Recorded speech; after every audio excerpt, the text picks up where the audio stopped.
전편에 이어서 출혈 관련해서 세균과 바이러스 둘 다 출혈을 일으킬 수 있다. 또는 비타민 C 부족했을 때 출혈이 잘 생긴다. 그 다음에 혈관이 막혀서 터졌을 때 이런 그런 미세 출혈도 있을 수 있고, 대량 출혈은 죽죠. 미세 출혈이 만성적으로 있을 수 있다라는 것을, 뇌 같은데 있을 수 있다라는 것을 말씀을 드립니다. 뇌혈관이 얇기 때문에 우리 몸에는 그렇죠, 수시로 크고 작은 출혈이 일어날 수 있습니다. 내부 안에서 보면은 출혈을 일으킬 수 있는 세균이 충치균 말고도 병원성 대장균, 이것이 인체에서 설사 등의 소화기 증상인 합병증을 일으키는데 동물의 장관 내에 서식을 합니다. 분뇨를 통해서 식품과 음료수를 오염시키고요. 그래서 이게 독소를 생성해서 심한 복통과 설사, 혈변이 특징인 식중독을 일으킬 수 있다. 가열이나 소독 처리에 의해서 세균을 제거할 수 있다라고 얘기했습니다. 식중독 증상의 감염 후에 1일에서 10일간의 잠복 기간 후에 나타난다. 초기에는 감기 증상과 유사하다. 출혈을 동물의 소화관 내에서 서식하는 대장균 중에 독소를 생성하고 출혈을 수반하는 그런 장염이나 용혈성 요독증 증후군을 일으키는 병원성 대장균, 대장균 종류도 출혈을 일으킬 수 있다는 걸 알 수 있어서 장관 출혈성 대장균이라고 부릅니다. 그래서 대장균도 출혈을 일으킬 수 있다. 그래서 바이러스 세균 연구에 대해서는 매우 중요한 부분인데 이거를 이해를 해야지 인체에 그렇죠, 목숨과 관련이 돼 있는 부분이고, 주요 질병을 이 세균과 바이러스가 관련, 나머지는 혈관 막히는 거죠. 운동과 관련 있는 거, 사고, 나머지는 사고, 이런 부분들 관련이 있어서 세균과 바이러스 연구는 굉장히 중요해서 제가 지속적으로 동영상을 이렇게 해서 처음에는 지금 좀 대충만 하고 나중에 심화되어서 그 부분을 하나하나 구체적으로 연구를 해서 동영상을 말씀을 드리겠습니다. 좀 제 얘기하면은 저들이라고 할 수 있으니까 구글 자료와 병원 자료를 인용해서 그걸 기반으로 해서 제가 갖고 있는 지식을 얘기를 하겠습니다. 그래서 여러분들이 일반인들이 연구를 하지 않은 채 이게 그거를 해가지고 이렇게 인체의 핵심적인 내용을 그렇죠, 의학의 핵심적인 내용을 전달할 수는 없습니다. 그래서 이게 저는 알고 있기 때문에 세균과 바이러스 관련해서 검색을 해가지고 제가 갖고 있는 지식을 구글 자료와 병원 자료를 통해서 얘기를 하겠다는 것이죠. 정확히 알고 있습니다. 그래서 정확히 치료합니다.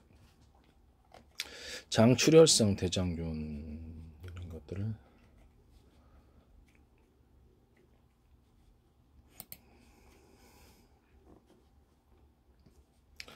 병원성 대장균인데 이런 것들이 이게 독성물질도 베로독소라고 하는 독성물질을 생성하고 대장 표면에 심각한 손상을 주어 출혈을 일으킨다.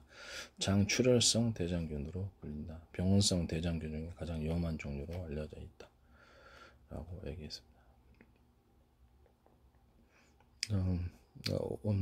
5157 H7 이렇게 5157 H7 이렇게 미국 오레곤주의 오레곤주와 미시간주에서 덜 익은 육류를 먹고 47명의 환자가 발생하면서 처음 알려졌다.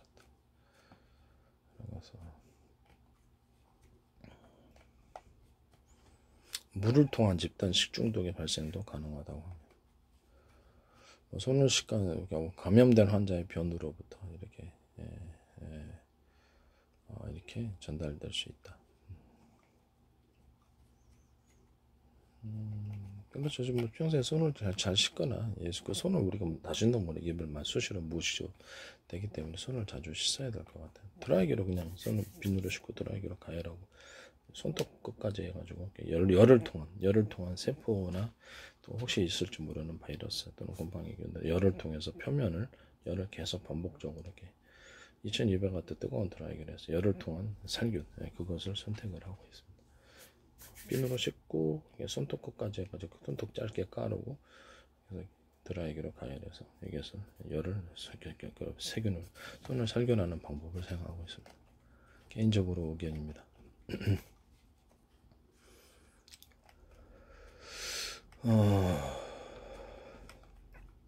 이런 것들도 그러니까 이런 세균 종류들이 출혈을 일으킬 수 있다라는 것을 볼 수 있는 거죠.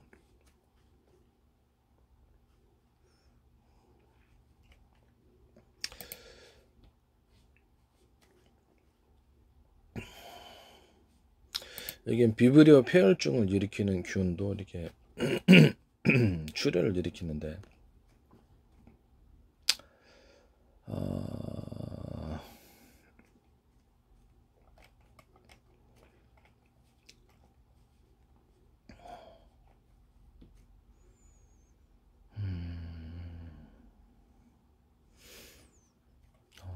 장티푸스 같은 이런 균들 보면은 열병이라고 부르는데 살모렐라 타이피균 감염이 한 전신성 열성 질환이다.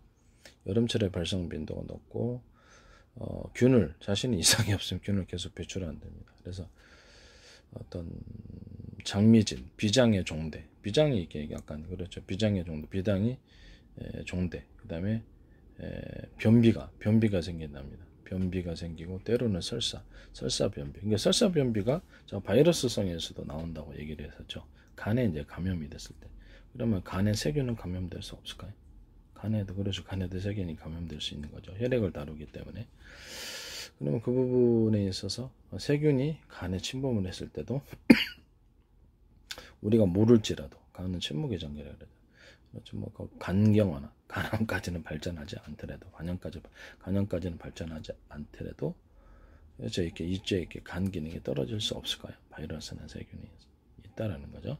변비나 설사 이런 것들이 생기고 장에 가스가 찰 때도 있다. 비장종대가 바이러스에 의해서 비장종대가 생길 수 있다라고 제가 말씀을 드렸죠. 접대 동영상에서 구글자료 병원자료를 통해서 비장이 비대해질 수 있다라는 것을 감염되면 여기도 장티푸스라는 균에 감염이 되면 비장이 이렇게 비대해지는 이런 현상이 일어나는 것 같습니다. 장미진 일어나고 어떤 피부 증상이 일어날 수도 있고 이렇게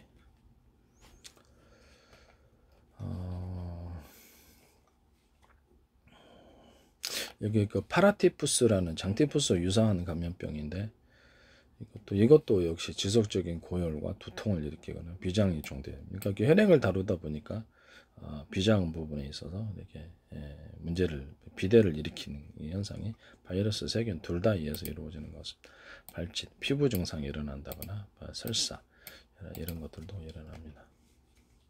세균성 이질도 있고요. 이질이 있고 혈변을 세균성 이질도 혈변을 새끼게 했습니다. 그러니까 피를 나오게 할 수 있다는 거죠. 심한 복통과 함께 오한과 열이 나면서 점액과 혈변이 섞인 설사라고 출혈을 할 수 있다. 그러니까 세균도 출혈을 일으킬 수 있구나 이렇게 생각하십니다. 그 부분이 헐게 되면 조직이 이제 파괴된다는 건가요? 복구된다는 걸까요? 헐게 되면 파괴된다는 거. 파괴되면 그 부분에서 그렇죠. 그 말초형 관련해서 혈액이 새어날까 안 새어날까? 새어나게 되겠죠. 그렇게 해서 이렇게 출혈이 일어날 수 있다라는 것을 말씀을 드립니다. 이런 것들이 있습니다. 장출혈성 대장균 감염증 이런 것들도 출혈을 일으킬 수 있습니다. 오심, 구토, 미열, 복통을 일으키고요. 그 다음에 일부 환자에서는 장출혈 여기서 세균도 출혈을 일으킬 수 있구나. 장출혈, 영열성 요독증을 일으켜 사망할 수도 있다. 이렇게 익혀서 항상 이렇게 먹어야 되겠습니다. 저도 물도 다 끓인 물만 먹습니다. 차가운 물 안 먹습니다. 네. 개인적인 견해입니다. 그냥 생수통에서 그냥 저기 정수기에서 따뜻한 물만 위주로 몸을 차갑게 하는 냉각수가 될 수 있어서 온도를 정상 온도를 몸을 따뜻하게 유지하기 위해서 따뜻한 물을 먹습니다. 차가운 물 안 먹습니다. 냉각수가 됩니다. 차량에도 냉각수 하잖아요. 순행식으로. 그래서 비브리오 폐혈증 같은 이것도 이게 출혈이 일어날 수 있는데 급성 발열, 오한, 혈압 저하, 복통, 구토, 설사 이런 게 나고 발병 후 36시간 지나면 출혈을 동반합니다. 출혈 및 홍반, 수포, 피부가 이제 이상해. 피부가 그렇죠. 세균 이런 내부적으로 이렇게 내적으로 감염이 됐을 때 바이러스 세균에 의해서 둘 다 피부 증상이 나타날 수 있습니까? 없습니까? 나타날 수 있는 거죠. 전편 동영상에서 구글과 유튜브 병원 자료를 통해서 그런 것이 가능하다는 것을 알 수 있습니다. 내부 감염이 됐을지라도 표면적으로 피부에 피부 병변이 피부 발진이 일어나거나 이런 현상이 일어난다. 주로 하지에서 시작해서 발진, 부종, 수포, 괴사성 병변으로 진행한다. 그래서 이게 비브리오 폐혈증 아주 위험하죠. 이것도 출혈을 동반할 수 있습니다. 오염된 오표류를 갖다 생식하거나 상처 피부가 감염 상처가 피부가 이제 이렇게 상처가 났는데 오염된 바닷물에 접촉할 때 감염된답니다. 이런 것도 게 같은 거 다룰 때 상처 입지 않도록 조심하라고 합니다. 어떻게 여름철 어표류는 가급적으로 수돗물에 좀 씻어갖고 섭취를 하거나 60도 이상으로 가열 처리하거나 저는 그냥 개인적으로 굴도 그냥 전자레인지 돌려서 좀 익혀서 초고추장 맛으로 그냥 먹습니다. 굴이나 오징어 같은 거. 그래서 전자레인지 돌려서 먹습니다. 그냥 이렇게 생거는 절대 안 먹습니다. 기생충 감염도 좀 걱정되고 그래서 말라리아 같은 것이 있고 말라리아 걸리게 되면 이제 말라리아 모기에 물리게 되면 적혈구나 간세포 내에 말라리아 원충이 감염되어서 갑작스러운 고열과 오한이 납니다. 아프리카 동남아 등지 영시에 발생할 수 있다. 열대열 말라리아 심하면 황달 간에 이제 이런 균이 감염이 되는 거겠죠. 감염이 되면 바이러스가 감염되든 세균에 감염되든 기생충 또는 기생충 같은 것도 있을 수 있어요. 말라리아 원충 이런 것들이 이렇게 되면은 황달이나 신부전이나 간에 이상이 있으니까 황달이 생기는 겁니다. 췌장염이라든 담낭염, 당낭 이렇게 막혀 있을 때 또는 그 부분에 이상이 생겼을 때 황달이 일어난다고 우리가 배웠죠. 황달, 신부전, 그리고 신장까지도 이상이 있을 수 있다라는 것을 말씀드립니다. 혼수 등도 일어날 수 있고요. 이런 것들도 일어날 수 있습니다. 일본 뇌염 같은 거 보면은 일본 뇌염을 감염돼 가지고 이제 이렇게 산란, 감염된 돼지를 먹고 나서 급성 중추신경계 감염 질환인데 두통과 발열, 구토, 설사가 일어나고 고열과 혼수 마비가 일어나. 마비, 일본 뇌염, 마비, 언어 장애, 사지 운동 저하, 바이러스성인가요? 일본 뇌염을 급수 중추신경계 감염 질환이니까 이게 바이러스인 것 같은데 일본 뇌염 같은 게 그래서 언어 장애와 이게 뇌에 이제 마비가 일어나니까 신경을 작용을 이상을 일으키니까 언어 장애가 생긴다는 거죠. 중풍 걸려도 언어 장애 생기죠. 그래서 바이러스와 관련이 있는 것 같은데요. 다시 구글 자료, 병원 자료를 통해서 다시 한번 여기서 보죠. 사지 운동 저하 이런 것들이 있었습니다. 동물과 사람을 흡혈하는 작은 빨간색 모기에 전파된다. 인수 공통 감염병이다. 사람, 말, 돼지, 가금류에서 발생한다. 그런 것도 있어요.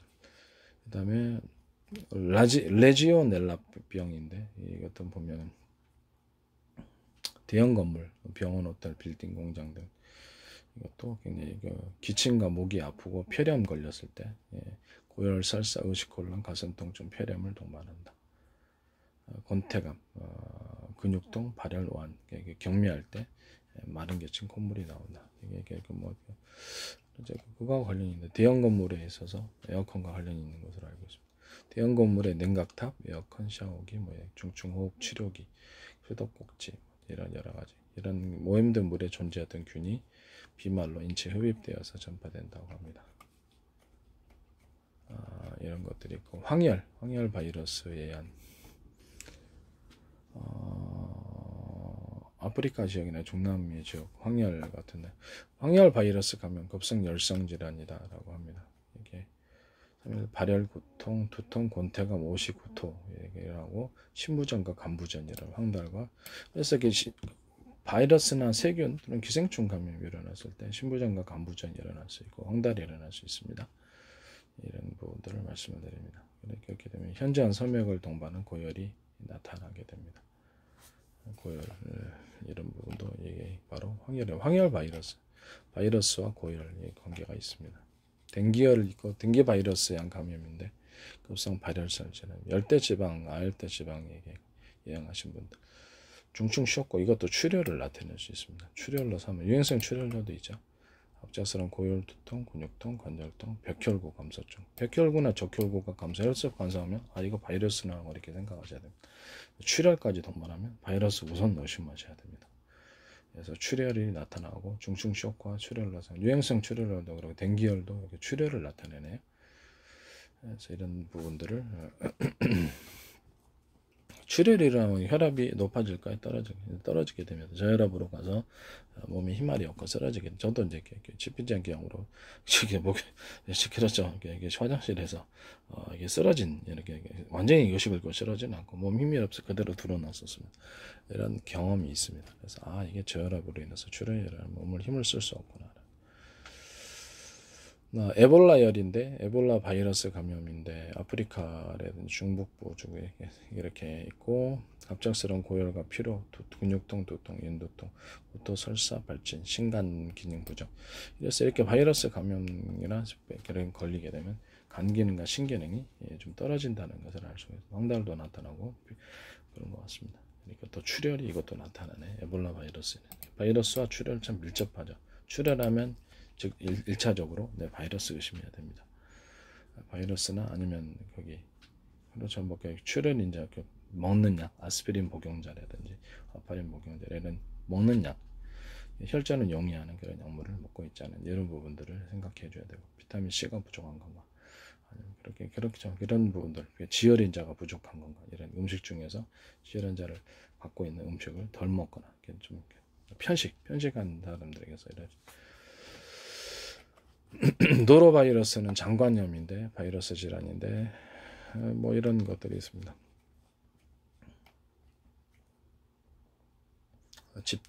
학교 등 집단 급식소에서 발생하는 이런 것들도 나옵니다.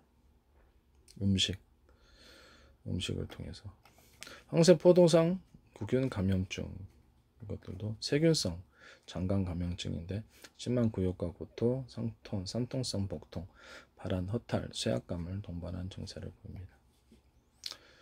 감염된 손이나 눈 동양, 여드름, 이렇게 비은두 분비물, 정상 피부에서 유래합니다. 이렇게 되면 독소를 내게 된다. 식중독, 세균성 식중독이 있고 세균에 오염된 음식, 화학성 식단, 메틸 알코올과 비소, 유기인, 유기수은, 유독물질에 오염된 식품의 섭취로 발생한다. 자연적 독성이 강한 버섯이나 어패류 섭취로 발생한다. 식중독 이런 종류들이 있네요. 바이러스성도 있습니다. 급성 출혈성 결막염, 이렇게 보면 엔테로 바이러스야 눈병이 나폴론 눈병이라 부르기도 하고 결막 충혈과 이게 미세혈관이 터지니까 좀 일어나는 거죠. 눈물, 유종, 눈부심, 점액성 분비물이 증가합니다. 충혈이랍니다. 이게 혈관이 두드러지니까 그런가 본데. 급성 출혈성 결막염이 걸릴 수 있다. 이런 것도 있고, 유형성 각결막염, 아데노바이러스에 생기고요. 그다음에 충혈, 동통, 눈물 및 눈곱이 많이 나온다. 이런 것들도 있을 수 있습니다. 유형성 각결막염, 수족구병, 선홍석의 반점이나 굳은 수포가 손발, 입속에 발생합니다. 엔테로바이러스에서 전염되고, 그래서 이렇게 전염력이 강합니다. 강하고, 어린애들이 이제 손이나 입안에 수포성 발진이 발생을 하고요. 이렇게 세균과 바이러스가 이렇게 감염되면 발진이 많이 생긴다는 거라 피부 증상이 생기고 발진이 생깁니다. 침을 흘리거나 보채면서 침을 흘리면 잠투정을 갖는다. 발병은 7, 8일 전에 저절로 낫는다는데 손과 발, 입 안에 수포성 발점, 붉은 반점이 생깁니다. 혀와 고강 점막에 궤양성 병, 고열과 두통이 있다. 무균성 뇌수막염 이런 것들도 있고요. 장바이러스, 뇌와 척추를 둘러싸고 뇌수막에 생긴 장바이러스로 인한 염증이다. 7에서 10일 정도 대부분 완치된다고 합니다. 바이러스 뇌수막염으로 불립니다. 발열, 두통, 구토, 목이 뻣뻣해지는 현상이 일어나게 되고요. 설사, 발진, 고열, 경련 이렇게 생각하게 되겠습니다. 이런 종류들이 있습니다. 제가 다음 동영상에서 또 이렇게 다시 세균과 바이러스에 대해 집중 한번 공부를 해보죠.